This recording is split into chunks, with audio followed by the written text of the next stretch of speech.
Happy Thanksgiving.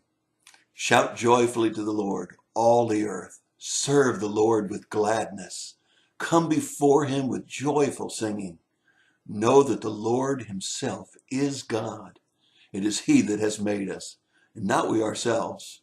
We are his people and the sheep of his pasture.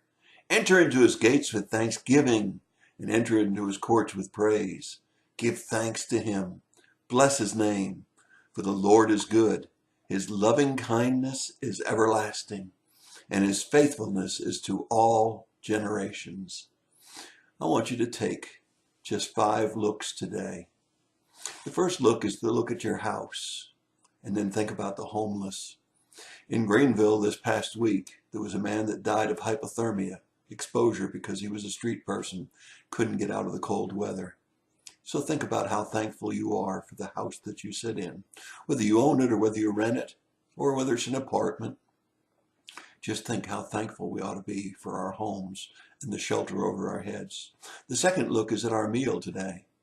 Think of all of the good things that are on the table, and then think about the hungry children around the world, the men and women who are starving, whose ribs you can count, who don't even have enough food to just subside with the basics of things.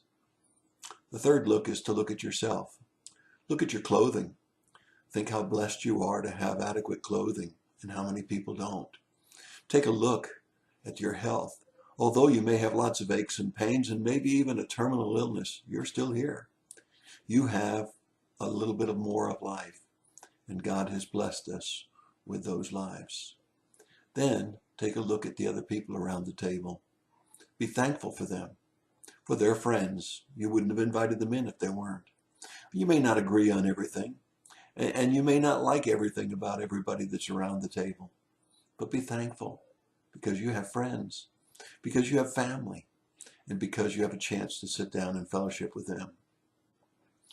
Then finally take a look at the Bible and remember the greatest thing that we have to be thankful for, that we have a God that loved us so much that he sent his son Jesus to die for our sins, and that we could be free, and that we could know that we have a place prepared for us in heaven. Oh, we have so much to be thankful for. Shout joyfully to the Lord, all the earth. Serve the Lord with gladness. Come before him with joyful singing. Know that the Lord himself is God. Enter into his gates with thanksgiving and into his courts with praise. That's your thought for the day. Have a wonderful Thanksgiving. God bless you.